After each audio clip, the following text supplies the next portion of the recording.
एक्सटोन अगरबत्ती।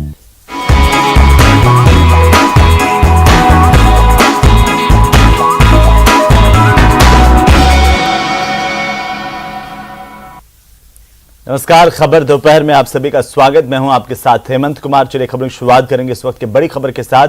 करौली से बड़ी खबर है जहां पर कांग्रेस के कार्यकर्ताओं में जमकर हाथापाई हुई है, लात घूंसे चले हैं, एक दूसरे पर पथराव तक की नौबत आ गई।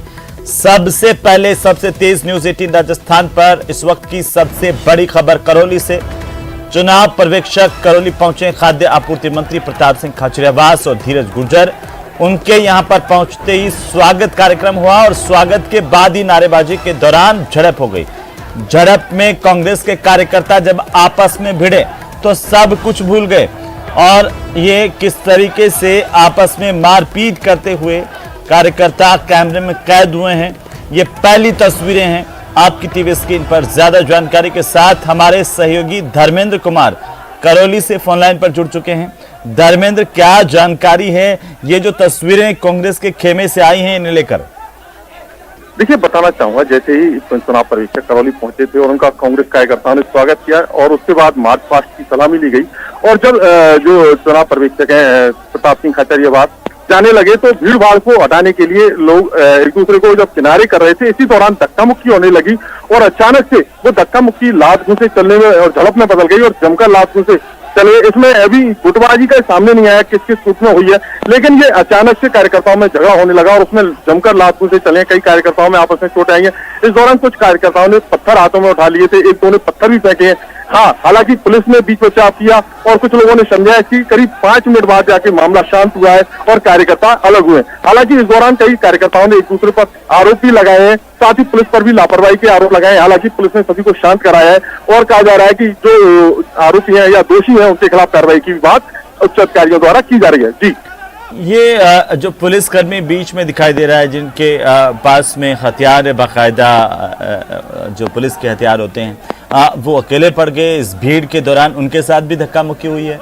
जी देखिए, वो जब उन्हें संभालने के लिए पुलिसकर्मी बीच में गए थे और जब कार्यकर्ताओं को बीच बचाव कर रहे थे उस दौरान उनके साथ भी हुई है। हालांकि पुलिस ने अभी उसे संज्ञान में नहीं लिया। पुलिस का कहना है कि उनका जो प्रयास है शांति बनाए रखना था और इस दौरान हुई है। हालांकि जो दोषी है उनके खिलाफ कार्रवाई की बात भी कही जा रही है। सुरक्षा में भी बड़ी सेंधमारी है और अब कांग्रेस के खेमे में जिस तरह से ये मारपीट की खबरें जिस तरह से आ रही हैं धर्मेंद्र, ये चिंताजनक है कि कार्यकर्ता इस तरह से एक दूसरे पर हमलावर कैसे हुए, शुरुआत कहाँ से हुई? देखिए, बताना चाहूंगा, ये पहले भी ये नया नहीं है। पहले भी जहां कांग्रेस की बैठक हुई है वहां झड़पों की शिकायतें आती रही हैं और आज ये करौली में भी हुआ है। और बताया जाता है कि ये जो टिकट वितरण को लेकर जब आवेदन लिए जाने हैं तो उनको लेकर खेमेबाजी बढ़ी है और उसी को लेकर ये सारे के सारे झगड़े और जो लात घूंसे कार्यकर्ताओं में चले उसी के चलते हुए हैं। और यहाँ बड़ी संख्या में जो कार्यकर्ता उनमें खेमेबंदी नजर आ रही है और उसी के चलते सारा का सारा घटनाक्रम हुआ है। हालांकि कांग्रेस जो के पदाधिकारी हैं वो डैमेज कंट्रोल के प्रयास भी करते नजर आ रहे हैं। धर्मेंद्र, जब ये लात घूंसे मारपीट हो रही थी उस वक्त क्या वहां पर प्रताप सिंह खाचरियावास और धीरज गुर्जर मौजूद थे? जी देखिए, वो यहाँ से जिस जगह ये घटनाक्रम हुआ है उससे लगभग 50 मीटर की दूरी पर ही मौजूद थे, लेकिन चूंकि ये घटनाक्रम अचानक से हुआ है तो वो है बीच बचाव करने नहीं पहुंचे। पुलिस के जवानों ने और जो पुलिस प्रशासनिक अधिकारी थे उन्होंने बीच बचाव का प्रयास किया था और समझाइश की।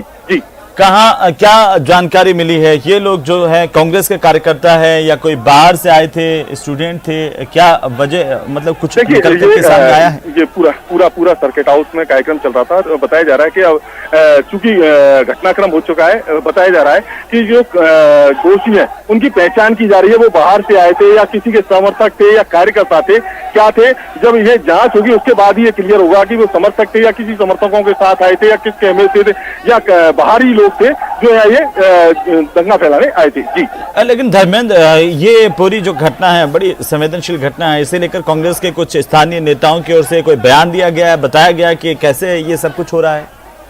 जी देखिए, अभी कार्यकर्ताओं का कहना है कि ये दूसरे लोगों की जो विपक्षी दल है उनकी सोची समझी साजिश है और उसके तहत वो इसे पूरे मामले को बिगाड़ना चाहते हैं और इसीलिए ये इस तरह का माहौल हुआ है। लेकिन उनका कहना है कि जो दोषी होंगे उनके खिलाफ कार्रवाई की जाएगी। जी, क्या लोकल पुलिस ने किसी तरह का कोई एक्शन लिया है इस घटनाक्रम को लेकर के, और अब वहां पर कैसी स्थिति है? देखिए, अभी पुलिस ने समझाइश की है और अब मामला शांत है। हालांकि कुछ गुट हैं जो लगातार नारेबाजी कर रहे हैं अपने अपने नेताओं को लेके, लेकिन मामला अभी शांत है। जी, खासतौर पर अगर हम देखें तो यहाँ पर पर्यवेक्षक पहुंचे हुए हैं। पर्यवेक्षकों के सामने अलग अलग दावेदार अभी प्रत्याशियों के वो पहुंचे होंगे, उनके समर्थक पहुंचे होंगे। जी बिल्कुल।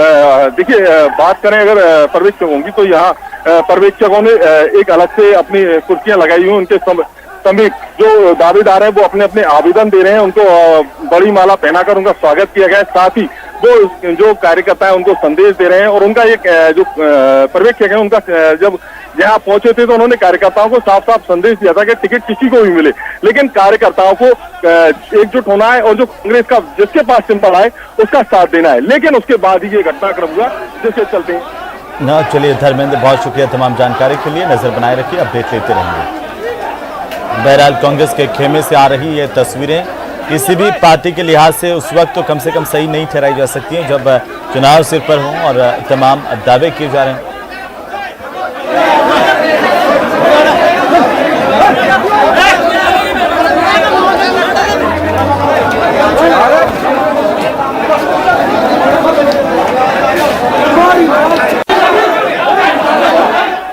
तो चलिए आगे बढ़ेंगे। केंद्रीय जल शक्ति मंत्री गजेंद्र सिंह शेखावत जोधपुर में प्रेस कॉन्फ्रेंस कर रहे हैं। परिवर्तन यात्रा समेत अन्य मुद्दों को लेकर क्या कुछ कह रहे हैं, सुन लेते हैं। और घोटाले पे घोटाला हुआ है, उसके बाद कनेक्ट घोटाले हुए एक महकमे में, अन्नपूर्णा फूड पैकेट आप सब ने अभी देखा किस तरह की परिस्थिति है।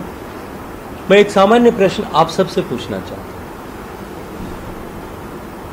प्रदेश की जनता को शुद्ध और गुणवत्तापूर्ण भोजन बिना मिलावटी मिले, बिना मिलावटी, इसकी जिम्मेदारी किसकी? निश्चित रूप से सरकार की। अगर एक छोटा सा व्यापारी किसी दुकान में बैठ करके कोई सामान बेचे, जाने अनजाने में उसकी दुकान पर बेचे जाने वाले सामान का सैंपल अगर फेल हो जाए, दुकानदार को उठा करके जेल में बंद कर दिया जाए। अब सरकार मुख्यमंत्री का फोटो लगा करके और राशन बांटती है, और वो पैकेट 24,000 घरों तक जैसलमेर में पहुंचता है और लगभग इससे ज्यादा घरों तक बाड़मेर में पहुंचता है। उसी सप्लायर के एक सैंपल को खोल करके सरकार की ही लेबोरेटरी में जब कोई व्यक्ति जाकर के, इंडिविजुअल व्यक्ति जाकर के टेस्ट कराता है, धनिया क्वालिटी में फेल, मिर्ची क्वालिटी में फेल, हल्दी क्वालिटी में फेल, नमक सब स्टैंडर्ड क्वालिटी में फेल, चार ही चीजों की जांच हुई, चारों जब फेल हो जाती है, किसकी जिम्मेदारी? ये निश्चित रूप से। और उस पर सरकार की तरफ से कार्रवाई क्या हुई? आप सब ने देखा होगा, प्रेस नोट आया था, कलेक्टर ने तुरंत सप्लाई रोक दी।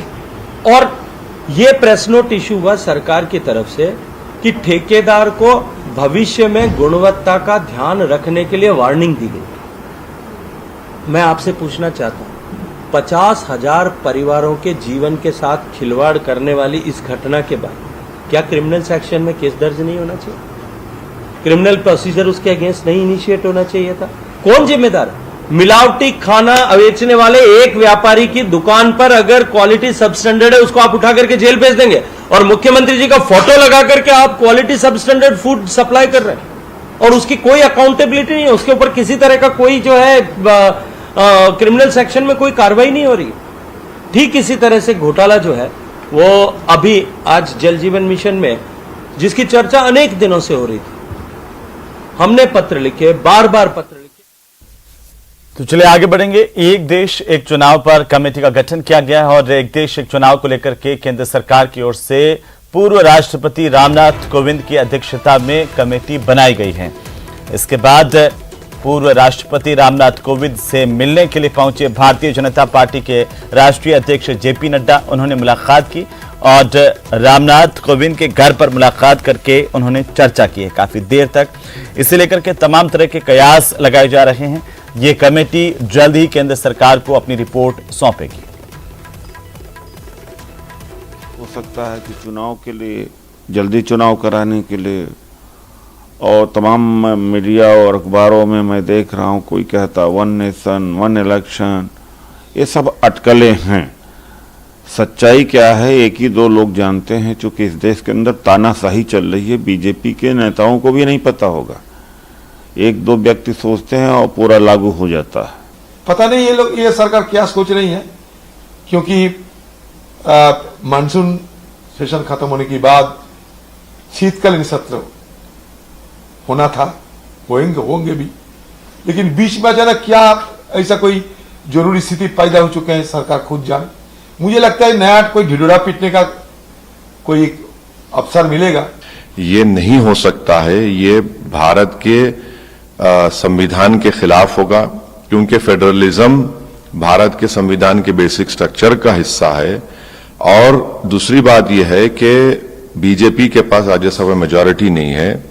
तीसरी बात उसमें यह निकलेगी कि बहुत से अपोजिशन रूल्ड स्टेट्स हैं जो इस बात को कबूल नहीं करेंगे, क्योंकि कर्नाटक में हालिया इलेक्शन हुआ, क्यों दूसरे स्टेट्स करेंगे? तो वन नेशन वन इलेक्शन मुझे लगता है कि अनकॉन्स्टिट्यूशनल होगा।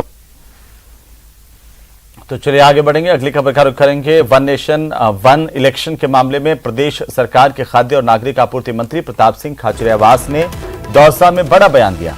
खाचरियावास ने कहा कि बीजेपी नाटक कर रही है, पिछले 9 साल में बीजेपी ने कुछ भी नहीं किया और केंद्र की बीजेपी सरकार चुनाव हारने जा रही है। वहीं कांग्रेस नेता और राजस्थान बीज निगम के अध्यक्ष धीरज गुर्जर ने कहा कि वन नेशन वन इलेक्शन के जरिए बीजेपी जनता को मुद्दों से भटकाना चाहती है, लेकिन जनता अब इनके बहकावे में नहीं आएगी और राजस्थान में कांग्रेस की सरकार रिपीट होने जा रही है।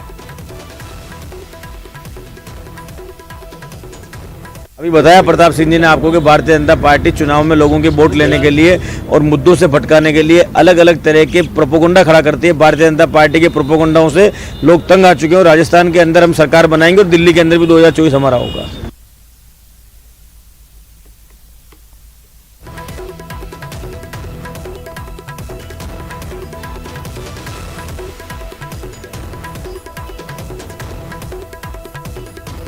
दौसा में आज ये बयान दिया गया वन नेशन वन इलेक्शन को लेकर के। प्रताप सिंह खाचरियावास बोले, कहा कि बीजेपी गुमराह कर रही है, बेवकूफ़ बना रही है और माहौल बनाने की कोशिश कर रही है। और साथ ही उन्होंने कहा कि पिछले 9 साल में केंद्र ने कुछ नहीं किया, मुद्दों से बीजेपी भटकाना चाहती है। धीरज गुर्जर ने कहा। चलिए आगे बढ़ेंगे। उत्तर प्रदेश के मुख्यमंत्री योगी आदित्यनाथ ने वन नेशन वन इलेक्शन को लेकर कहा कि यह एक अभिनंदनीय प्रयास है। हमें जानकर प्रसन्नता है कि वन नेशन वन इलेक्शन के लिए जो कमेटी बनी है उसके अध्यक्ष पूर्व राष्ट्रपति रामनाथ कोविंद को बनाया गया है। बार-बार इलेक्शन विकास के कार्यों में बाधा पैदा करती है, क्योंकि इलेक्शन की एक प्रक्रिया को कम से कम 1.5 महीने का समय लगता है और 1.5 महीने का यह कार्यकाल विकास की सभी प्रक्रिया को या नए नीतिगत निर्णय लेने में, विकास की प्रक्रिया को तेजी से आगे बढ़ाने में कहीं न कहीं बाधक हो जाती है। इसके लिए आवश्यक है कि लोकसभा, विधानसभा और अन्य सभी प्रकार के इलेक्शन को एक साथ हम आयोजित करें। एक बेहतरीन पहल हुई है, यह न केवल विकास के लिए बल्कि लोकतंत्र की समृद्धि और लोकतंत्र की स्थिरता के लिए, जो प्रत्येक नागरिक के जीवन में खुशहाली लाएगा, उसके लिए यह एक अभिनंदनीय पहल है। मैं इसका स्वागत करता हूं। और इसी बीच मुंबई से बड़ी खबर मिल रही है, जहां पर मुंबई में इंडिया गठबंधन की बैठक जारी है।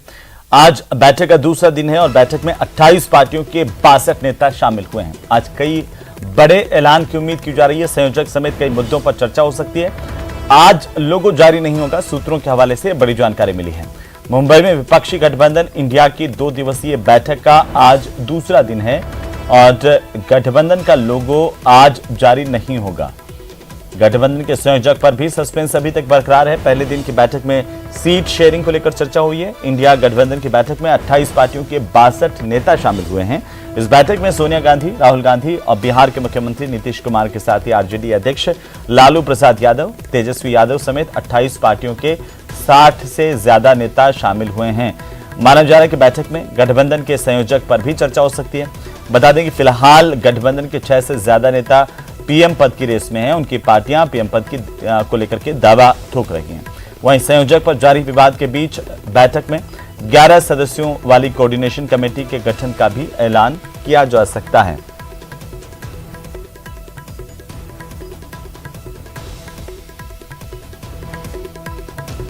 कई वरिष्ठ नेताओं के मौजूदगी इस बैठक में विपक्ष की तरफ से देखने को मिल रही है। देखो, ये बैठक करते रहेंगे, ये बैठक से कुछ होने जाने को नहीं है। ये सब भ्रष्टाचारियों का जुड़ाव है, उनका जुटान पड़ा है, भ्रष्टाचारियों का जुटान है। ये लोग क्या करेंगे? इनसे देश चलने वाला है। जो अपने कुर्सी के लिए प्यासे हैं, सब कुर्सी के मारे हैं और सबको कुर्सी चाहिए। कितने प्रधानमंत्री देश में बनेंगे? एक ही प्रधानमंत्री ना, और वो प्रधानमंत्री देश ने तय कर लिया है कि देश का अगला प्रधानमंत्री नरेंद्र भाई मोदी ही होंगे, जिन्होंने देश की सुरक्षा, देश का कहा जाए विकास किया है। वैसे ही लोग देश के प्रधानमंत्री हो सकते हैं, ये जनता ने तय कर लिया। अभी मीटिंग शुरुआत नहीं हुआ, मीटिंग शुरू होने का बाद हम लोग तो प्रेस करेंगे, तब बताएंगे। अभी एक ही बात कहेगा, we are fighting for best of India. तो चलिए आगे बढ़ेंगे और इसी बीच राजस्थान से बड़ी खबर, जहां पर राजस्थान में ईडी की बड़ी रेड की कार्रवाई हुई है और करोड़ों के फर्जीवाड़े के आरोपों के बीच जल जीवन मिशन में भ्रष्टाचार को लेकर के ईडी ने अपना शिकंजा कस दिया है। बड़ी और अहम जानकारी है इस वक्त की, मिशन के अधिकारियों के घर पर रेड पड़ी है। कई ऐसे अधिकारी हैं जिन पर एसीबी पहले कार्रवाई कर चुकी है और इसी बीच अब कई जगहों पर एक साथ ईडी ने छापेमारी की है। आज सुबह से ही ये छापेमारी का दौर चला है, जिसमें राजधानी जयपुर के साथ ही अलवर, झुंझुनू और कई अन्य शहरों में भी रेड की कार्रवाई हुई है। प्रदेश में ईडी की अब तक की सबसे बड़ी कार्रवाई मानी जा रही है। जल जीवन मिशन में 15 से 20 ठिकानों पर एक साथ ईडी की टीम जांच कर रही है। जयपुर जिले में कई ठिकानों पर छापेमारी हुई है। कई अधिकारियों के ठेकेदारों के घरों पर भी ईडी की दस्तक हुई है। लगातार सर्च ऑपरेशन जारी है। राजधानी जयपुर से खबर है कि 4 करोड़ रुपए एक जगह से मिले हैं और 3 करोड़ रुपए एक अन्य जगह से भी मिलने की खबर है और इन नोटों को गिनने के लिए मशीनों को ले जाया गया। ईडी की तरफ से मशीनों के जरिए नोट गिने गए हैं। तो ये बड़े फर्जीवाड़े को लेकर के ईडी जल्द कोई बड़ा खुलासा कर सकती है। तो आज एक मंत्री के करीबी के घर पर भी ईडी की दस्तक हुई है। जयपुर में ईडी की बड़ी कार्रवाई और कारोबारी संजय बड़ाया के घर पर ईडी ने छापेमारी की। जलदाय मंत्री के बेहद करीबी संजय बड़ाया माने जाते हैं और जल जीवन मिशन योजनाओं में सभी कार्यों को लेकर संजय बड़ाया का हस्तक्षेप था। संजय बड़ाया के B40 घिया मार्ग बनीपार्क स्थित आवास पर ये ईडी पहुंची और अब तक 4 करोड़ तक की ब्लैक मनी यहां से जब्त की गई है। ईडी की टीम ने नोट गिनने की मशीन भी यहां पर मंगवाई। तो साथ ही साथ राजधानी जयपुर में कविया के आवास पर भी ईडी की दस्तक हुई है। ये जो तस्वीरें इस वक्त आप देख पा रहे हैं, आपको बताएंगे संजय बड़ाया का आवास है, भव्य आलीशान आवास, जिस पर ईडी ने दस्तक दी है। 3 और ये देखिए अलग अलग तस्वीरों के जरिए जरा समझिए किस तरीके से राजधानी जयपुर में ईडी ने दस्तक दी। और दूसरी जो तस्वीर है शाहपुरा की तस्वीर है, महेश मित्तल के आवास पर, उसकी होटल पर भी ईडी की कार्रवाई हुई है। और तीसरी तस्वीर है बहरोड की, जहां पर मायाराम सैनी के आवास पर ईडी की कार्रवाई हुई है। यहां पर भी ईडी लगातार सर्च ऑपरेशन चला रही है। ये तमाम लोग जिन पर आरोप हैं कि ये जल जीवन मिशन से सीधे तौर पर कनेक्टेड थे, जुड़े हुए थे और अब ईडी इनके खिलाफ कार्रवाई कर रही है। ज्यादा जानकारी के साथ सहयोगी राकेश शर्मा फोन लाइन पर हैं। राकेश, आज कई जगहों पर प्रदेश के शहरों में राजधानी जयपुर के साथ ही ईडी की कार्रवाई हुई है, क्या कुछ अब तक अपडेट निकल करके आ रही है? अब बिल्कुल देखिए, छापे की कार्रवाई लगातार जारी है। 16 ठिकाने राजस्थान में हैं।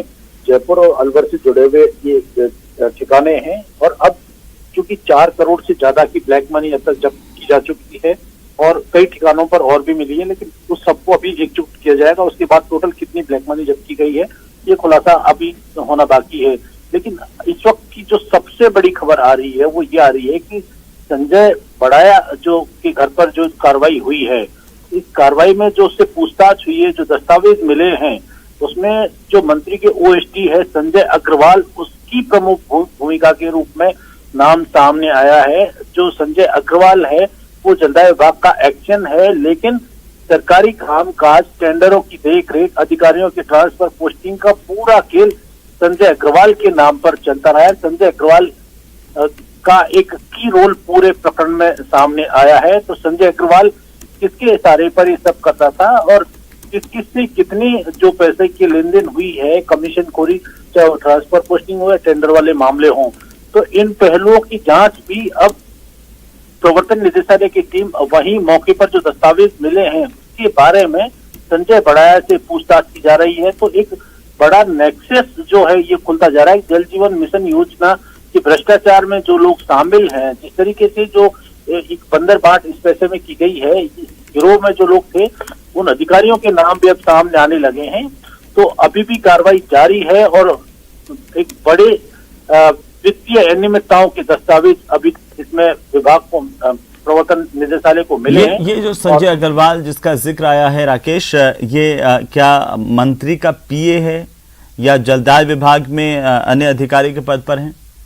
देखिए, जो संजय अग्रवाल है जलदाय विभाग का एक एक्सीएन पोस्ट पर है, लेकिन फिलहाल मंत्री के ओएसडी पद पर ये लगा हुआ है। और चूंकि जो महेश जोशी है वो उनका बहुत ज्यादा इस तरह के कामकाज में रोल नहीं रहता है, लेकिन पूरा मास्टरमाइंड जो है ट्रांसफर पोस्टिंग टेंडरों के खेल का, ये संजय अग्रवाल को बताया जा रहा है। जो दस्तावेज संजय बड़ाया के घर पर मिले हैं, जो कनेक्शन जुड़े हैं, वो तमाम अब ये संकेत कर रहे हैं कि संजय अग्रवाल एक की पर्सन के रूप में इस पूरे भ्रष्टाचार में शामिल रहा है, चाहे वो फर्जी दस्तावेजों। क्या संजय अग्रवाल के आवास पर भी आज दस्तक हुई है ईडी की?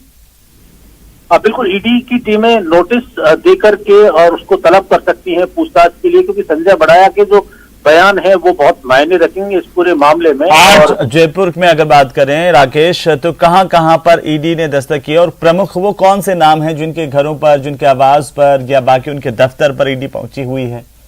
देखिए, सबसे पहला नाम संजय बड़ाया है, जो जलदाय मंत्री के बेहद करीबी हैं। संजय बड़ाया जो मंत्री के चूंकि पारिवारिक और धार्मिक कार्यक्रमों में साथ साथ लेके जाते हैं, और एक जो कल्याण सिंह कविया है, ये प्रॉपर्टी कारोबारी हैं, तो इनके यहाँ पर भी कार्रवाई की जा रही है। इसके अलावा जो श्री श्याम ट्यूबवेल कंपनी के मालिक जो पदम चंद जैन, जिसको एसीबी ने अभी हाल ही में गिरफ्तार करके जेल की सलाखों के पीछे भेजा हुआ है, उनसे जुड़े ठिकानों पर भी कार्रवाई चल रही है। अमिताभ कौशिक जो रिटायर्ड एक सेवानिवृत्त राजस्थान प्रशासनिक सेवा के अधिकारी हैं, तो इनके ठिकाने पे भी कार्रवाई चल रही है। जयपुर में लगभग 7 से 8 ठिकाने हैं जहां पर जो ईडी की टीमें छापे की कार्रवाई भी जुटी है। इसके अलावा शाहपुरा में जो मैसर्स गणपति ट्यूबवेल कंपनी के मालिक हैं, उनके 2 से 3 ठिकानों पर कार्रवाई चल रही है। होटल नुमा एक कार्यालय बनाया हुआ है, वहां पर जो ईडी की टीमें जांच कर रही है।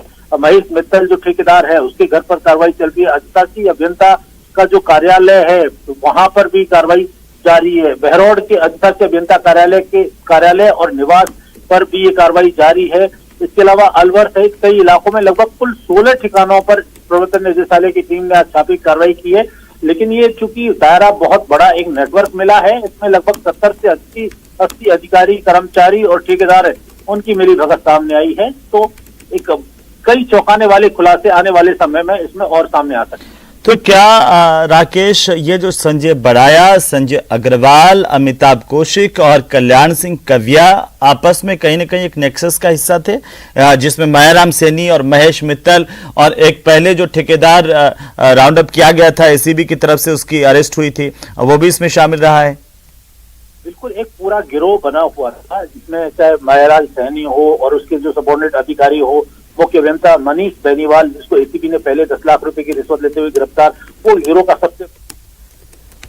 चलिए, बहुत शुक्रिया तमाम जानकारी के लिए राकेश, और लगातार अपडेट हम आपसे लेते रहेंगे। और इसी बीच करौली से बड़ी खबर मिल रही है, जहां पर कांग्रेस कार्यकर्ताओं में आपस में हाथापाई और जमकर लात घुसे चले हैं, एक दूसरे पर पथराव की नौबत भी आई। चुनावी पर्यवेक्षक जो हैं वे करौली आज पहुंचे थे, खाद्य आपूर्ति मंत्री प्रताप सिंह खाचरियावास और साथ ही साथ धीरज गुर्जर, और करौली में उनके स्वागत के बाद से ही नारेबाजी के बाद जो स्थितियां पैदा हुई वो आपकी टीवी स्क्रीन पर है। जमकर के कांग्रेस के कार्यकर्ताओं में लात घुसे चले, तस्वीरें देखिए।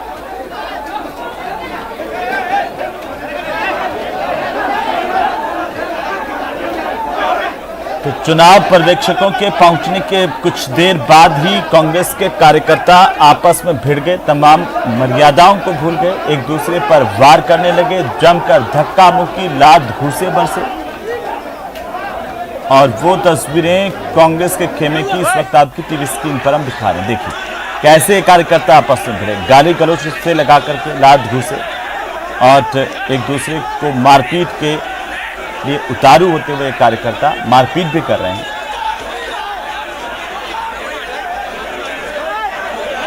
और ये सब चुनाव पर्यवेक्षक के सामने हुआ, जहां पर धीरज गुर्जर, प्रताप सिंह खाचरियावास दोनों थे, उनके सामने ये स्थितियां पैदा हुई।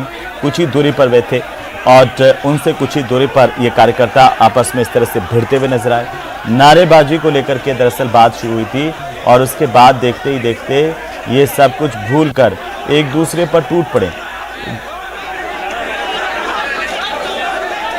पुलिस ने बीच बचाव किया और एक पुलिसकर्मी इनके बीच में इस दौरान फंस भी गए और उनको दिक्कतों का सामना करना पड़ा। बाकी के पुलिसकर्मी जब यहाँ पर बीच में जब आए कुछ देर बाद में, तब जाकर के ये पूरा मामला शांत हो पाया। ज्यादा जानकारी के साथ हमारे सहयोगी करौली से धर्मेंद्र कुमार जुड़ चुके हैं। धर्मेंद्र, क्या जानकारी है? कांग्रेस के खेमे में जमकर लात घुसे, पथराव, ये सब कुछ हुआ है? देखिए, जब कांग्रेस के जो चुनाव पर्यवेक्षक हैं, खाद्य आपूर्ति मंत्री यहाँ करौली पहुंचे तो स्वागत के बाद जब जो कार्यकर्ता हैं उनको साइड किया जा रहा था तो उसी दौरान धक्का मुक्की होने लगी और लात घूसों बदल गई।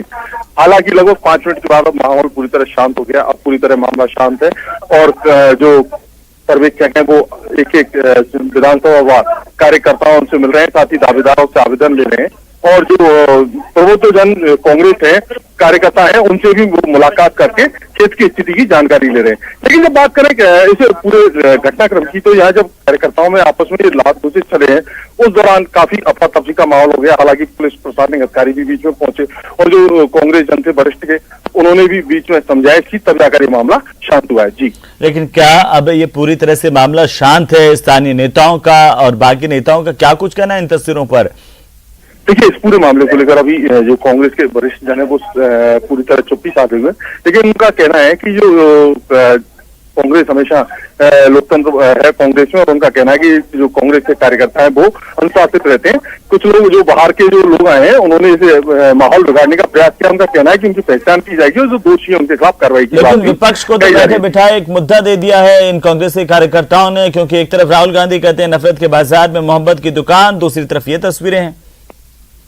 देखिए, बिल्कुल आपका कहना बिल्कुल सही है। जहां तक बात करें, जब कांग्रेस की बैठकें सामने आ रही हैं तो पिछले दिनों में ये तीसरा चौथा मौका है जब इस तरह की तस्वीरें सामने आई हैं। अब ये तस्वीरें करौली से आई हैं और यहाँ डैमेज कंट्रोल के कांग्रेस के प्रयास में जो कांग्रेस के वरिष्ठ जन है वो भी जुटे हुए हैं।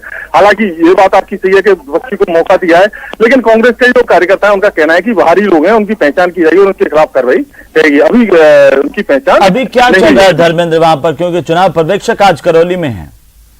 जी, देखिए, अभी बात करें करौली में चलने की तो जो विधानसभा कांग्रेस के जो कार्यकर्ता हैं उनसे मुलाकात की जा रही है, दावेदारों से मुलाकात की जा रही है, अलग से 1-to-1 किया जा रहा है और साथ ही जो कांग्रेस के वरिष्ठ जन है उनसे भी हालात और जो क्षेत्र के चुनावी स्थिति है और जो पार्टी की स्थिति है उनको लेकर चर्चा की जा रही है। जी, चलिए, बहुत शुक्रिया तमाम जानकारी के लिए, हमारे साथ जुड़ने के लिए।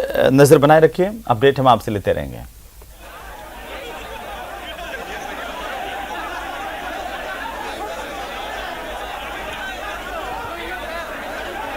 तो चुनाव पर्यवेक्षक आज करौली पहुंचे थे, प्रताप सिंह खाचरियावास और धीरज गुर्जर, और इसके बाद ये स्थितियां पैदा हो गई। सीधे हम आपको लिए चलते हैं दूदू, जहां पर मुख्यमंत्री अशोक गहलोत संबोधित कर रहे हैं। क्या कुछ कर रहे हैं, सुन लेते। हमारे प्रदेश कांग्रेस के अध्यक्ष गोविंद दोतादरा जी, खेल मंत्री अशोक चांदना जी, आपके लोकप्रिय विधायक मुख्यमंत्री सलाहकार बाबूलाल नागर जी, सेक्रेटरी महेश ठकराल जी, अंतिका शुक्ला जी जिला कलेक्टर, रवि चौधरी जी प्रधान साहब, विकास नागर जी अध्यक्ष कृषि मंडी, श्रीमती कमलेश देवी सभापति नगर परिषद दूदू, किशन दादेश जी ब्लॉक अध्यक्ष, श्रीराम कुडिया ब्लॉक अध्यक्ष और रमेश दवाई जी पूर्व प्रधान, बाबर सिंह जी, कैलाश चंद जी जाट साहब, दावला जी, श्रीमती भवरी देवी बाकर, सूर्यराम जी उपाध्यक्ष, श्री राम जी सारम, महावीर प्रसाद जी, सीताराम जी कुमावत राठौड़ साहब और कैलाश चौधरी जी, जीतेश चौधरी जी और तमाम यहाँ उपस्थित हमारे बुजुर्गों भाइयों और बहनों, नौजवान साथियों, मुझे बहुत प्रसन्नता हो रही है कि जो एक पहल करी गई थी पिछले साल राजीव गांधी ग्रामीण ओलंपिक के नाम से, और करीब 30 लाख पंजीकरण करवाए गए। महिलाओं ने भी, बुजुर्गों ने भी, नौजवानों ने, छात्रों ने, 10 लाख महिलाएं थी उस प्रकार। इस प्रकार से हर गांव-गांव में खेलों का माहौल बना। हम चाहते हैं राजस्थान भी खेल जगत में हमारे नौजवान पीढ़ी के लोग आगे बढ़े, खेल का माहौल बने। हमने कई स्टेप उठाए हैं, जैसा अशोक चांदी ने कहा, आपको आउट ऑफ टर्न नौकरी दे रहे हैं, आरक्षण किया गया है नौकरी के अंदर, उनके वजीफा बढ़ाया गया है, अवार्ड जीत के आते हैं उनके लिए 3 करोड़ 2 करोड़ 1 रुपए के इनाम रखे गए हैं। प्रतिभा में कमी नहीं राजस्थान के अंदर। आज मुझे खुशी है कि इस बार जो शहरी में ग्रामीण ओलंपिक हो रहे हैं उसमें 58,60,000 लोगों ने पंजीकरण करवाया है गांव-गांव का।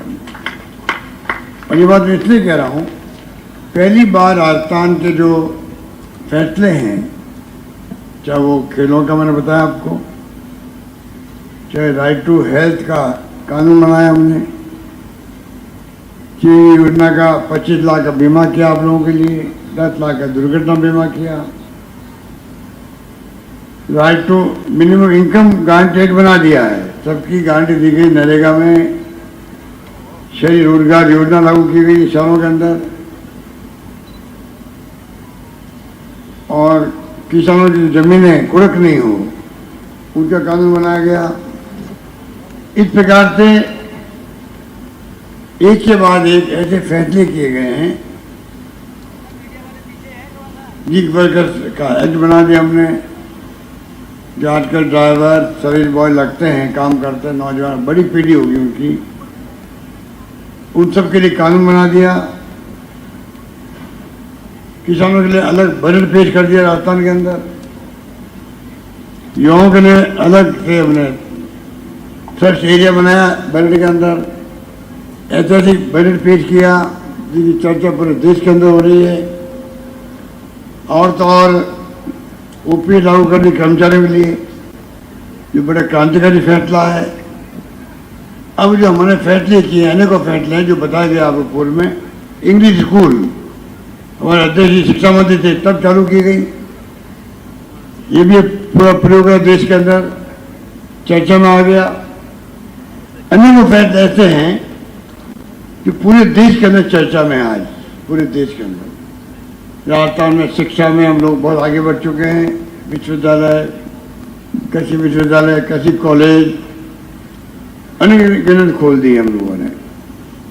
सीनियर सेकेंडरी स्कूल सबको बना देगा जो सेकेंडरी स्कूल थी उनको, primary, middle, PSC, CSC, sub centre, district hospital, कोई कमी रखी नहीं, ना हेल्थ में ना शिक्षा में।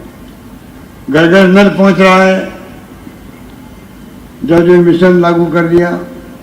10% पैसा ग्रामीणों को इकट्ठा करना था, जो भारत सरकार की योजना थी उसके अंदर 45% स्टेट गवर्नमेंट, 45% भारत सरकार, 90 और 10% देगी गांव वाले देंगे।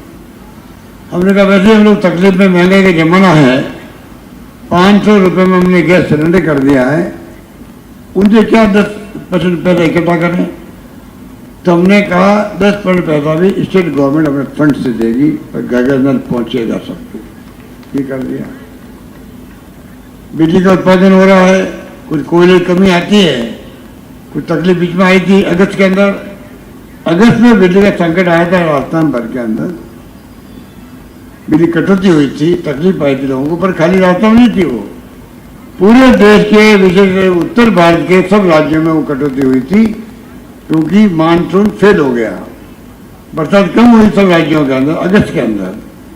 एक साथ मांग बढ़ गई, बुआई ज्यादा हो गई थी, और एक साथ संकट पैदा हुआ पूरे उत्तर भारत के अंदर। अब जाके वापस स्थिति ठीक हुई, कुछ संकट आ सकता है, आगे भी आ सकता है। तो मैं कहना चाहूँगा आपको जो मैं कहना चाहता हूँ आपको, सोशल सिक्योरिटी प्रधानमंत्री जी ने 6,000 रुपये दे रहे हैं साल के, 4 महीने में एक बार 2,000 रुपये देते हैं किसान सम्मान निधि नाम से। आपको मालूम है वो 6,000 में खुश कर रहे हैं लोगों को। हम देते 12,000 देते हैं 1 करोड़ लोगों को, जो बुजुर्ग हैं, महिला हैं, विधवाएं हैं, एकल नारी है, निःसंतान है। मिनिमम कम से कम 1,000 रुपये प्रति माह पेंशन दे रहे हैं हम लोग। 12,000 हो जाते हैं साल भर के अंदर। किसानों को 2,000 यूनिट फ्री कर दिए हमने, उपभोक्ताओं के नाम पे वो फ्री कर दिए, 100 यूनिट फ्री कर दिए। इस प्रकार से महंगाई को लेके जो राहुल गांधी की यात्रा में 4 बातें आई थी, महंगाई, बेरोजगारी, देश में शांति, प्यार, मोहब्बत, भाईचारा होना चाहिए, जाति के नाम पे, धर्म के नाम पे झगड़े नहीं होने चाहिए, और गरीब अमीर जो है उनके बीच खाई नहीं बढ़नी चाहिए। आप देखेंगे हमारा बजट जो पेश किया मैंने, वो चारों बातों को सोच में रख करके फिर बजट पेश किया गया है। इसलिए हम गरीबों के लिए भी ध्यान रख रहे हैं। इन्वेस्टमेंट आते हैं, इंडस्ट्री वाले आते हैं, उनके छूट देते हैं हम लोग, आप आगे निवेश करो। बच्चों को, नौजवानों को नौकरी मिले। यहाँ पर 10 लाख करोड़ के एमओयू साइन करवाए हम लोगों ने। मैं जानता हूँ सब नहीं आने वाले हैं। कहने का मतलब कि हमने जो नवाचार किया है उसके कारण से आज राजस्थान पहली बार आज़ादी के बाद में, जहाँ तक मेरा अनुभव है, मैं 50 साल से राजनीति कर रहा हूँ, बचपन से ही NSU में था, तब से मैं राजनीति कर रहा हूँ। और मैं कह सकता हूँ दावे के साथ में, राजस्थान दिल्ली में अन्य राज्यों में चर्चा में कम आता है। राजस्थान का मतलब सूखा है, अकाल है, रेगिस्तान है, लोग तकलीफ में रहते हैं, पानी की कमी है, पानी पीने का नहीं है, खारा पानी है, ये चर्चा होती थी पहले। अब वो कदम हमने उठाए हैं जिसके कारण से पूरे देश के अंदर, आप विश्वास करोगे, पूरे देश के अंदर, केंद्र सरकार के अंदर, राज्यों के अंदर राजस्थान की चर्चा होने लग गई। चाहे ओलंपिक खेल हो, चाहे हमारी 25 लाख की बीमा स्कीम हो, हिंदुस्तान में कहीं नहीं है। भारत सरकार देती आयुष्मान भारत के नाम में 5 लाख का, वो भी सिर्फ 10 लाख लोगों को देती है। हम देते हैं पूरे देशवासियों को देना चाहिए, उनको दे नहीं रहे वो लोग। हम देते हैं राजस्थान में तमाम प्रदेशवासियों, चाहे गरीब हो, अमीर हो, मध्यम क्लास के हो, सबको जो है चिरंजीवी योजना बहुत शानदार योजना है। 25 लाख का बीमा किसे कहते हैं? आप कूल्हे बदला लो, आपके घुटने बदला लो, सब फ्री के अंदर। सारे test free, MRI, CT scan 10-10 हज़ार रुपये लगते थे, वो फ्री, दवाएं फ्री, ऑपरेशन फ्री। हिंदुस्तान में कहीं है ये? अरे दुनिया के मुल्कों में मेरे ख्याल 21 बड़े होंगे, मुश्किल जो होगा, कहीं नहीं दुनिया के अंदर। वो योजना हम लेके आए हैं, तारीफ पूरी देश भर में हो रही है उसकी। बड़े बड़े आर्टिकल लिखे जा रहे हैं अखबारों के अंदर, दिल्ली के अंदर, सब जगह, दुनिया भर के अंदर। और तो टाइम मैगजीन अमेरिका की, मैंने सुना परसों 3 हमारी योजनाओं को टाइम मैगजीन ने स्थान दिया है, राजस्थान की योजनाओं को। ये स्थिति है। अभी हमने फ्री कर दिया आपको, पहले 850 रुपये लेते थे कुछ लोगों से चिरंजीवी योजना के लिए, अभी हमने लघु व सीमांत कृषक के लिए फ्री कर दिया। NFSA के अंदर जो भी लोग हैं उनको फ्री कर दिया है। तो हमारी आर्थिक जनगणना वाले पात्र हैं उनको फ्री किया है। संविदा कर्मी जो है 1 लाख लोग राजस्थान में, उनको फ्री कर दिया गया है। और 8 लाख प्रतिवर्ग की आय वाले लोग जो हैं, सब परिवार, उनको निराश्रित को और डेस्टिट्यूट जो है असहाय परिवार, जिनको कोविड के अंदर हमने 32 लाख लोगों को मैंने ढूंढ करके, कोई भूखा नहीं सोना चाहिए राजस्थान के अंदर। ठेले वाले थे, रेवड़ी वाले थे, पट्टी वाले थे, ट्रेन पे से सो जाते थे लोग, उन सबको ढूंढ के मैंने बैंक के खाते खुलवाए और 5 बार मैंने 5,500 रुपये उनके खाते में डाले थे। कोई भूखा नहीं सोना चाहिए। और वो कामयाब रहा, आप सबके सहयोग से रहा। समाज ने खूब मदद करी, धर्मगुरुओं ने भी, राजनीतिक कार्यकर्ताओं ने भी, सामाजिक कर्ताओं ने भी कोई कमी नहीं आने दी आप लोगों ने। इस रूप में जो काम हुआ उसके कारण राजस्थान में कोई व्यक्ति भूखा नहीं सोया, अच्छा इलाज हुआ, ऑक्सीजन की कमी से किसी को मरने नहीं दिया। जो मैं कहना चाहता हूँ आपको, अब बाकी भाषण में कहें इतना कम है क्योंकि लंबी लिस्ट है मेरे पास कि अब दूध में क्या क्या काम किए। अभी मुझे ये पकड़ा रहे थे स्लिप, मेरे पास भी लिखा हुआ है, 5 सरकारी कॉलेज वगैरह बोल गए आप। पर 2 बातें हैं, एक तो जिला बनना, अध्यक्ष जी ने ठीक कहा, दुताशा जी ने, राजस्थान में चर्चा यही थी 50 जिले बनने जा रहे हैं, पर दूध जिला बनेगा नहीं बनेगा, चर्चा थी है।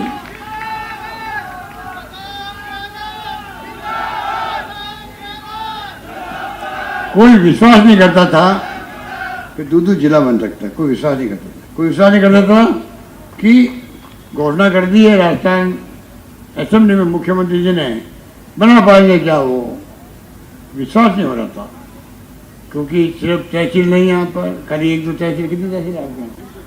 3 तहसील खाली, एक विधानसभा क्षेत्र है, 3 ही तुमने बनवा ली होगी मेरे से। पहले थी शुरू से तहसील, शुरू से थी क्या तहसील है? शुरू से थी तहसील आपके यहाँ, उप तहसील थी, बाद में तहसील मुझसे बनवाई लोगों ने। कहने का मतलब ये है विश्वास नहीं था, तब भी मैंने हिम्मत करके, जो मैं कहना चाहता हूँ आपको, ये प्रयोग है मेरा। मैंने कहा मेरे अधिकारियों को भी कि आप चाहे कैसी रिपोर्ट मुझे दो, उनको मैंने कन्विंस किया, ग्राम डिवाइडरी कमेटी को भी, अधिकारियों को भी, कि इसलिए जिला बनाए देवरी दूधू, एक तो नेशनल हाईवे पे आया हुआ है,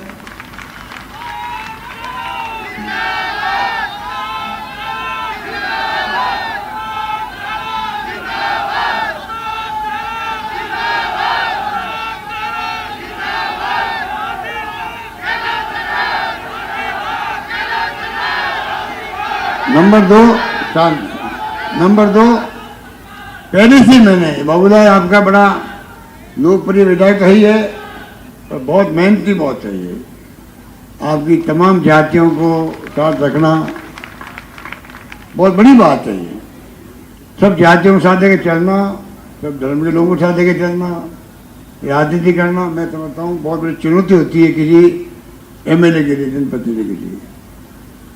भूपेंद्र नागर ने उस चुनौती को स्वीकार किया दिल से। अब आप बताइए, आप लोगों को तीर्थ यात्रा करवाना, मुख्यमंत्री तभी ठीक रहनी चाहिए।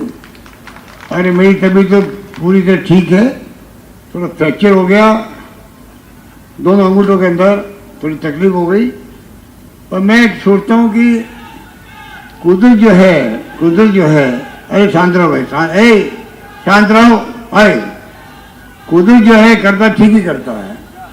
अभी मैं, अरे भाई, कुदरत जो है, ईश्वर जो है, सब पहले ठीक करता है। 5 महीने पहले मेरे को फ्रैक्चर कर दिया उसने। अगर चुनाव कैंपेन में करता, उस वक्त मेरे अंगूठों में फ्रैक्चर रहता है, अंगूठों में आगे आदमी चलता है, अंगूठों में चल नहीं सकता।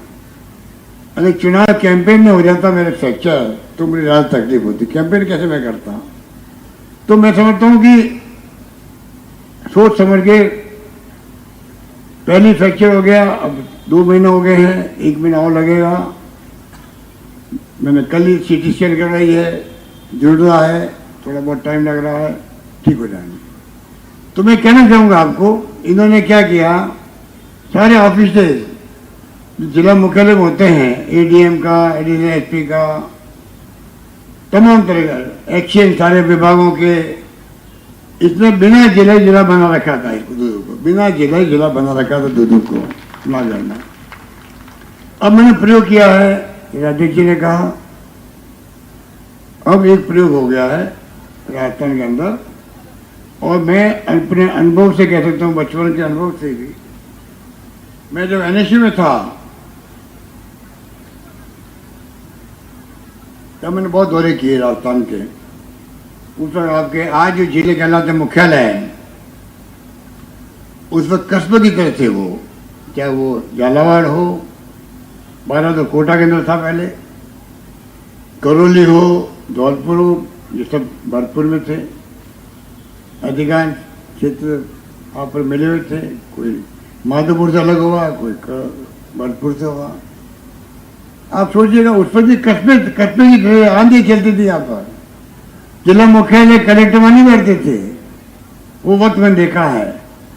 मैंने कहा कि छोटे जिले बनाएंगे उनका लाभ बहुत मिलता है। आप सबको मैं कहना चाहूँगा कि अब आपके नज़दीक जिला कलेक्टर हो गया, जो आपके काम पर आपके तो आप लक्की हो कि आपके यहाँ अधिकांश डी लोग यहाँ पहले लग चुके थे। राजस्थान पर नहीं लगे हुए हैं, सब जगह पर एडिशनल एसपी, एडीएम, सारे एडिशनल एसपी के साथ में डीवाईएसपी हो चाहे एक्शन हो, सब विभागों के बहुत कम जगह होते हैं। उनको तकलीफ होती, बार जाना पड़ता है जिला मुख्यालय, दूर जाना पड़ता है 50 किलोमीटर 100 किलोमीटर तक। अब कोतपुली देखिए आप, कोतपुली 100 किलोमीटर ज़्यादा आना पड़ता, जयपुर के आना पड़ता। अब वो जिला बन गया, आने की जरूरत नहीं रहेगी। तो कहने का मतलब ये है कि तमाम जो काम किए गए उसके कारण से आज जिला बन गया आपके। अब मैं चाहूँगा ये प्रयोग सफल होगा हमारा, तो राजस्थान भर के अंदर 50 जिले हैं। हो सकता है कि अगर हमें आप लोगों ने आशीर्वाद दिया और चौथी बार सरकार अगली बार सरकार बनाई कांग्रेस की, तो आप निश्चिंत रहो, ये हमारा प्रयोग सफल रहा और राजस्थान में और जिले बन सकते हैं। राजस्थान भर के अंदर हम देखेंगे जहाँ संभावना है, छिपी संभावना है, दूरी बहुत ज़्यादा है जिला मुख्यालय से, तो हम चाहेंगे छोटे जिले बने, प्रशासनिक काम ज़्यादा जल्दी हो, तत्परता से हो, कुशलता से हो और लोगों को लाभ मिले। क्यों दूर दूर जाके वो फरियादी बार बार जाए, फरियाद लेकर के कलेक्टर के पास में बार बार जाए, एसपी से मिलने जाए, मेरी सुनवाई नहीं हुई, थाने के अंदर नहीं हो रही है, डिवाइस पे सुनवाई नहीं कर रहा है, क्यों जाए। तो मैं कहना चाहूँगा सोच समझ के बनाया गया। आप सबको बहुत बहुत मुबारकबाद, बहुत शुभकामनाएं मेरी है। दूदू वासियों को बहुत बहुत मुबारकबाद। आपको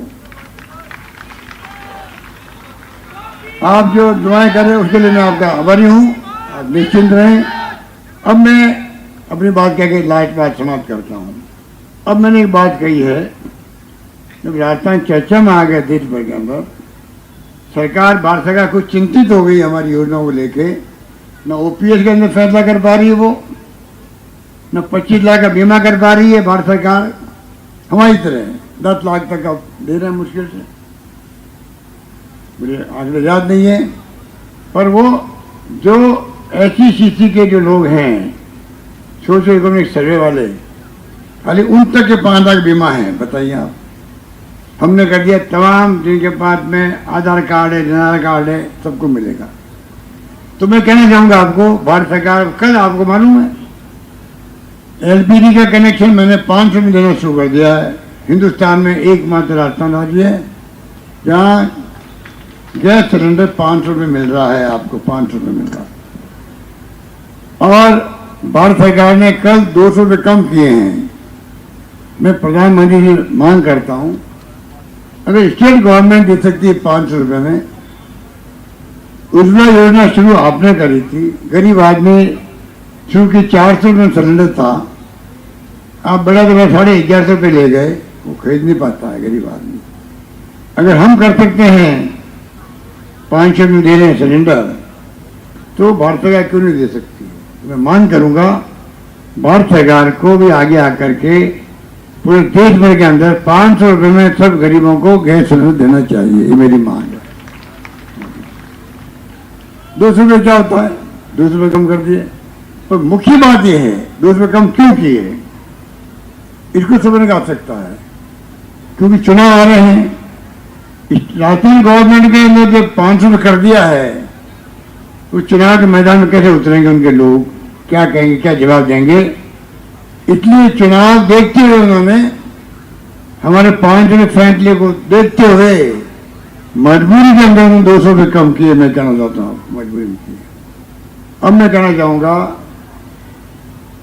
भारत सरकार से कृपा करके आप योजना जो हम लेके आए, 25 लाख का बीमा हो, शहरी रोजगार योजना हो, जो सर्वनिश्चित रोजगार योजना गाँव में चलती नरेगा चलती है, शर्म आराम हो गए लोगों को। आखिर 3-4 लाख लोग काम करते हैं। तो मैं कहना चाहूँगा भारत सरकार को, हमारी अच्छी योजना है, अधिकांश राज्य सरकारें उन योजनाओं को अपना रही है, अपने मैनिफेस्टो में लिख रही है आगे के लिए।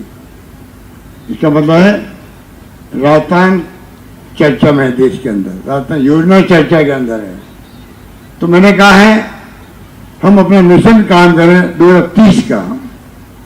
राजस्थान में मैंने कहा आपको सब क्षेत्र में आगे बढ़े हम लोग, तो क्यों नहीं हम आने वाले वक्त के अंदर मिशन 2030, अब आप सबसे मैं अपील करूंगा, जो किसान है, चाहे वो एनजीओ चलाते हैं, मजदूर है, लेक्चर है, प्रोफेसर हैं, जो भी है, आम आदमी भी क्यों नहीं हो, जिनके जो सपना देखा हो बोले मेरे क्षेत्र में, मेरे गांव में या मेरे विषय के अंदर ये राजस्थान सरकार को वहां तक पहुंचना चाहिए, राजस्थान के अंदर वो सपना देखा हो, उसको आप सपना देखा है या सोचा है, विचार आपका है, जुड़ा आप, हम 1 करोड़ लोगों तक पहुंच रहे हैं, हम लोगों को ज़्यादा भी हो सकते हैं।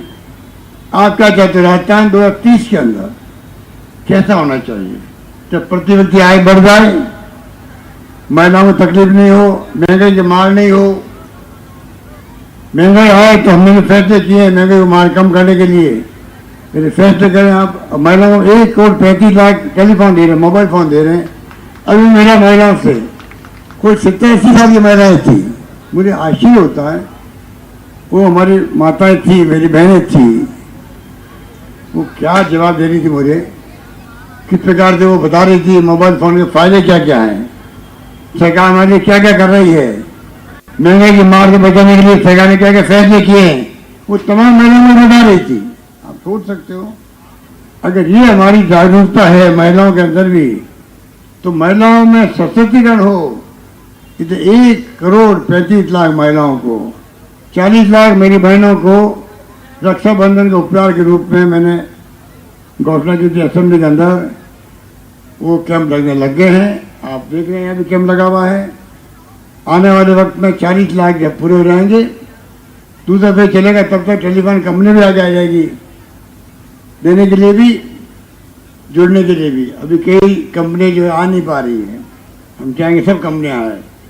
अगला फेज चलेगा करीब 90 लाख, लगभग 1 करोड़ समझ लीजिए आप, बढ़ भी जाएगी कोई महिलाओं की संख्या।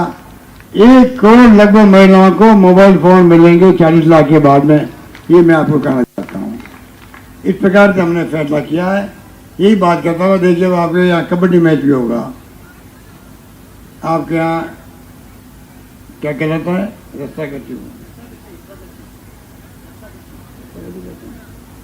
रस्साकशी का खेल, अभी मैं देख के आया वहाँ पे जयपुर जिले के अंदर। मैं हमारी बेटियों को मुबारकबाद दूंगा, जो स्वामी विवेकानंद विद्यालय की बच्ची हैं, शानदार इन्होंने बैंड वादन किया, उसके लिए मुबारकबाद की पात्र हैं, मैं अपनी ओर से, आप सबकी ओर से। और अंत में कहना चाहूँगा, कबड्डी मैच भी खेल रही है हमारी बेटियाँ, पूरा माहौल बदल गया राजस्थान का। इस माहौल का नाम चाहेंगे 2030 जो है वो हमारे लिए वरदान साबित होगा। हम डॉक्यूमेंट बनाएंगे, विजन डॉक्यूमेंट बनाएगा राजस्थान सरकार, बनाएगी राजस्थान गवर्नमेंट, बनाएगी विजन डॉक्यूमेंट बनाएगी।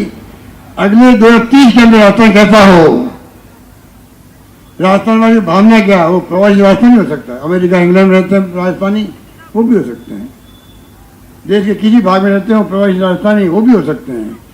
और राजस्थान के अलावा कोई भी हो सकता है, देशवासी, दुनिया का कोई व्यक्ति हो सकता है। सुझाव देने में क्या लगता है? ये मैं समझता हूँ कि इस सोच के हम आगे बढ़ना चाहते हैं। यही बात करता हुआ, मैं पहली मीटिंग जो है नई जिले बनने के बाद में, पहली बार मैं किसी नए जिले में आया हूँ, उसका नाम है दूदू। यही बात करता मैं अपनी बात समाप्त करता हूँ। धन्यवाद, जय हिंद, धन्यवाद।